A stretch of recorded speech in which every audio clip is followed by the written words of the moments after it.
take up tattooing? I took tattooing up in 1988. I was always interested in my drawing. It's just, I don't know, I didn't find tattooing, it found me. And once it was in, I couldn't get it out. I never planned to be heavily tattooed, and I never thought it was a viable career option. How have you seen the tattoo industry change over the years? It's changed hugely.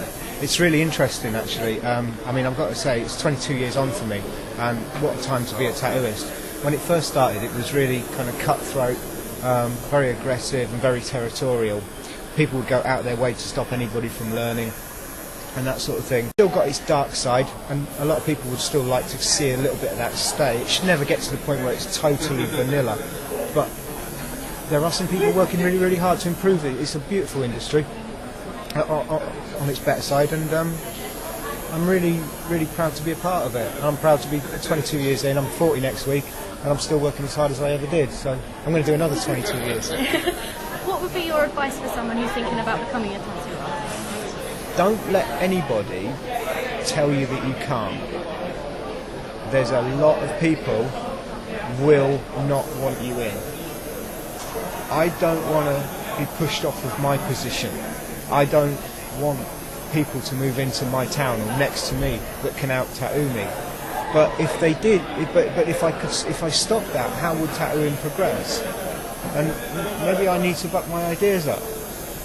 No, people have got a right to learn, and I openly help and openly encourage anybody, providing their attitude is good and that they're drink and drug free.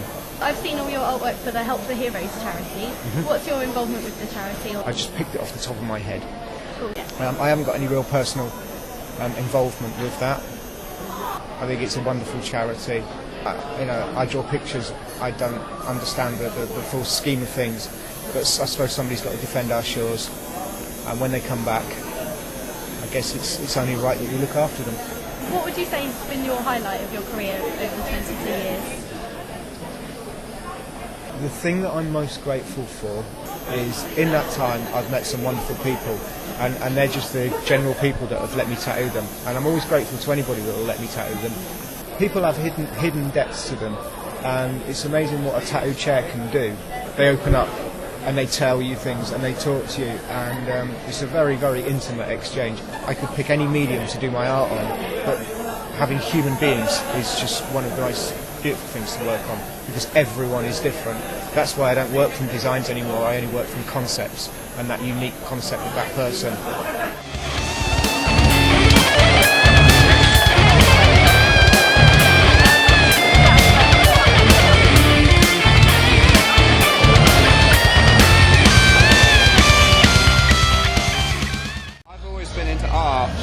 And I went from like comic books to pop art to surrealism, and that led me to street art, and I learnt about graffiti and then got into stencils, which is what I do. Now, thanks to a lot of artists like Banksy, like Shepard Fairey, people that are making the public realise that you can do fantastic pieces of art on the street. With the tattooing especially, we've gone to a lot of tattoo conventions doing our art on the boards. People will come over and say, "Oh, I used to love doing graffiti. I used to be a bomber. I would love something like that on my body." Yeah. So we're trying to bring that more into the mainstream, and a lot of the artists here and a lot of people come and saying, "Wow, that's a crazy idea."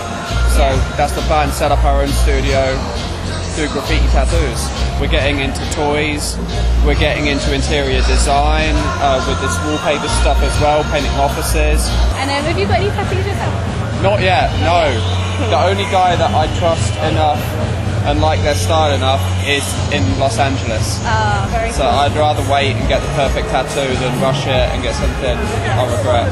Plus, as an artist, I'm a perfectionist. Yeah. So if I get the wrong artist and he cocks up, I will notice it the rest of my life. So Yeah. I'm waiting.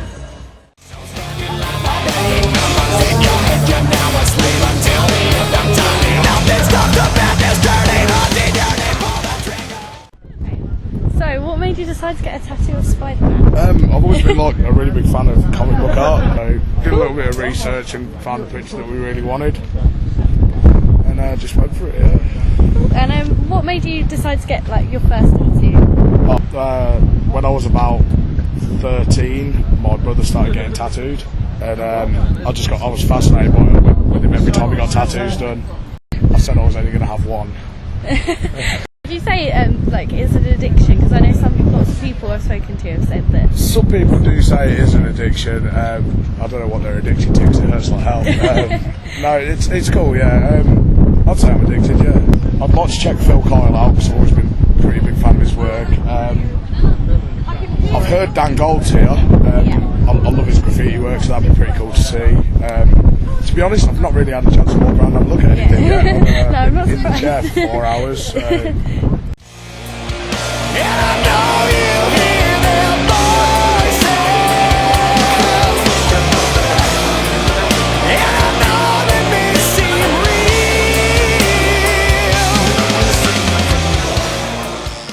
So what made you decide to get a tattoo of Brick from Anchorman? I'm pretty much a massive Anchorman geek, so I'm really sad. I watch it like a few times a week. So, and Brick is my favourite character in it, so it just made sense to get a portrait of him. And I only ever wanted one portrait, so I thought if I get one, I'll get one of him. Do you mind me asking how old you are? Sorry. 19. 19. When did you start getting tattoos? As soon as I turned 18. It's It's something I've always had like a passion for, so Yeah. I jumped straight into it. Ooh, have you ever thought about being a tattoo artist? Or I'm an apprentice now, so you are I'm an actually apprentice? learning, yeah. Oh, wicked. How long have you been learning? About 8 months, I think, something like that. So I went to uni, then dropped out of uni because I didn't want to be there, and started with Stu teaching me.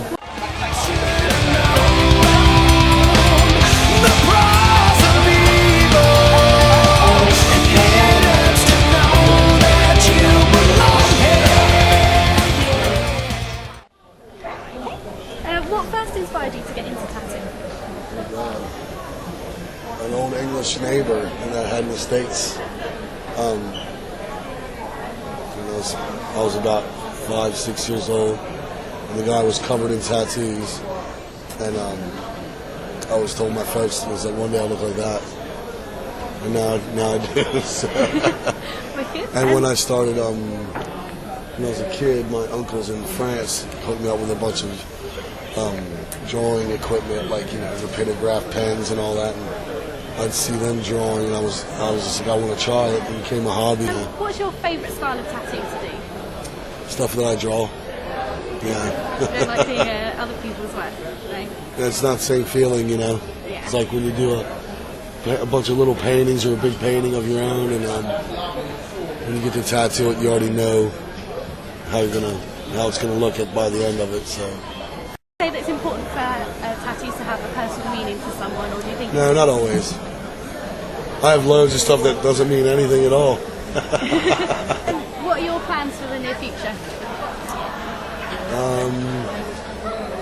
Just keep working at my shop. I do conventions all over the place. We just did Rome, and before that we were in Helsinki, and then in August we'll be in Stockholm, and lots of traveling and drinking and tattooing. Sounds good.